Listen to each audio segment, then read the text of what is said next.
Waa sheekada Aabbe Cali Cilmi Axmed, 40 jir carruurtii uu dhalay iyo isagaba ay sanadkan u wada fariisteen imtixaanka nidaamiga ah heerarkiisa kala duwan. Wuxuu yidhi waxaan ku dhashay kuna barbaaray magaalada Dhuusamareeb.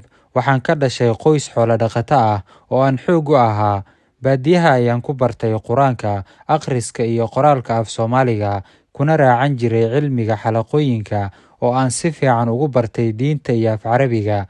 Halkaas ayaan ku guursaday aniga oo 20 sano jir ah, kana noqday macallin dadka bara Quraanka Kariimka. Noloshii baadiyaha ayaan soo sagootiyey.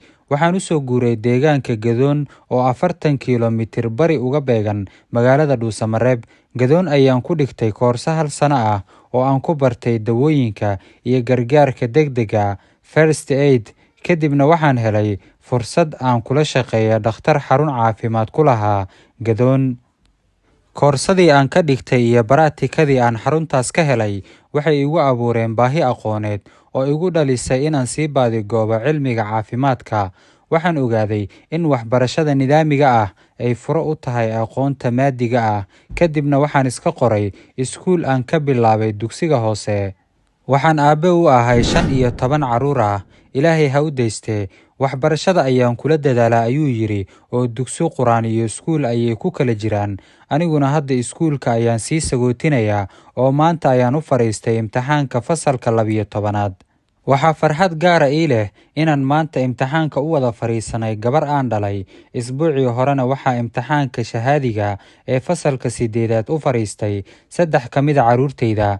Curadkayguna sanadkii hore ayuu ka qalin jabiyey jaamacadda Jasiira oo uu ka bartay cilmiga shaybaarka.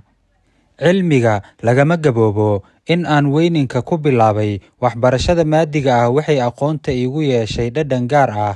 Waxaa iga go'an inaan safarkaas waxbarasho ka miro dhaliyo oo aan joogtay waxbarashada cilmiga caafimaadka oo aan jacayl badan u qabo. Waxaan qof kasta ku boorinayaa inuu wax barto. Qofkaan wax baran in uu hadda bilaabo. Qofkii horay ugu jirayna in uusan ka harin, waayo waxbarashadu iyadaa nuur ah, iyadaana sharaf ah, ayuu yidhi Aabbe Cali Cilmi Axmed, oo ka mid ah ardayda imtixaanka shahaadiga ee fasalka 12aad ama Form 4 ku galaysa magaalada Dhuusamareeb. Xaqiiqatan aabbahan iyo qoyskiisa Allaha barakeeye waxay mudan yihiin bogaadin. Waxaan oran karnaa waa aqoontii oo qoys ah. Waxaan iyaga iyo guud ahaan ardayda Soomaaliyeed u rajaynaynaa inuu Alle u fududeeyo imtixaanka oo safarkooda waxbarasho ay ka miro dhaliyaan kana guulgaaraan insha Allah. Abwaan Soomaaliyeed ayaa hadda ka hor wuxuu yidhi, nin weliba wuxuu dunu dhigtuu dadab ku maalaaye, dayaxaba waxaa loogu tegay sahanka duulaya, gama lagu dam yiri ma aha iyo quuro dabadeede. Waa dadaal rag hore geystay oo doorkan soo baxaye, ninkii seexdaa dibi baa u dhalan waa daliil sugane. Qisadan iyo muuqaalkan waxaa laga yaabaa inay dad badan ka faa'iideystaane inoo sheer gareeya.